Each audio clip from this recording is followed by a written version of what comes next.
with our wonderful civilization is that instead of obvious one-dimensional terror, torture, and so forth, today we do it with a smile on our face, with touchy-feely, with passive-aggressive. We pretend we're really nice people, but in fact, in most cases, people are demons.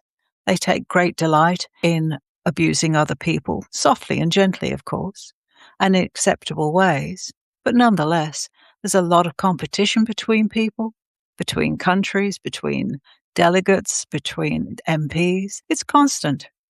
And these days with social media, such as Facebook and so forth, the attacks that go on. Some of them are obvious, and people call them trolls, but others are quite negative.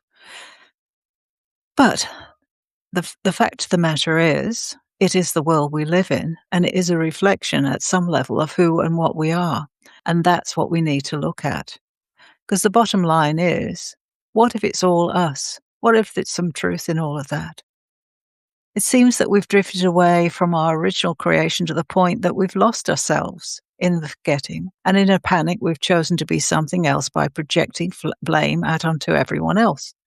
What we have done is wandered out to the desert of denial, blaming others, but particularly blaming God, especially when we see disasters such as earthquakes and so forth, as though God's up there just trying to spite everybody. But God isn't up there. God's within. You know that. This scenario is, in fact, the underlying teaching found beautifully written in A Course in Miracles and other deep wisdom teachings right across the world. It is this teaching that is so disturbing that we've collectively manipulated, and you certainly see that with the Course in Miracles, because there's so many people with so many opinions that they just have to share every single one with them. But the bottom line is, it's up to you. You know that.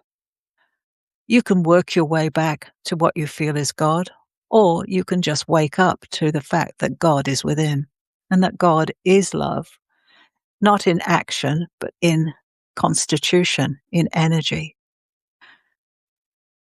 Course in Miracles and other Eastern traditions, including Buddhism, declare that we've chosen to enter a dream state. What they mean isn't that we're walking around like sleepwalkers, although in some ways we are.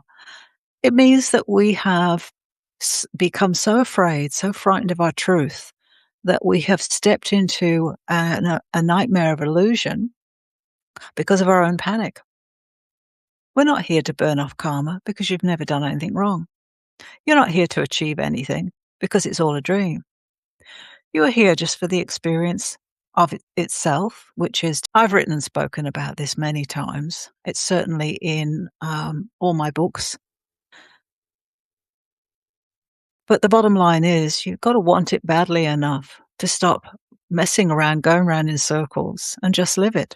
A wonderful ACMI teacher who passed in 2013, Ken Wapnick, wrote many books and explains the Course in Miracles so clearly. And so I encourage you to read them if you want to have an explanation. But his final book was called Taking the Ego Lightly. It's a wonderful book. It is actually a very small book, but it's all you need to know, because the bottom line is what the ACM calls the ego is your dream body.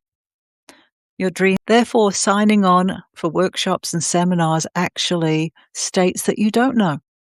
You actually make things worse for yourself.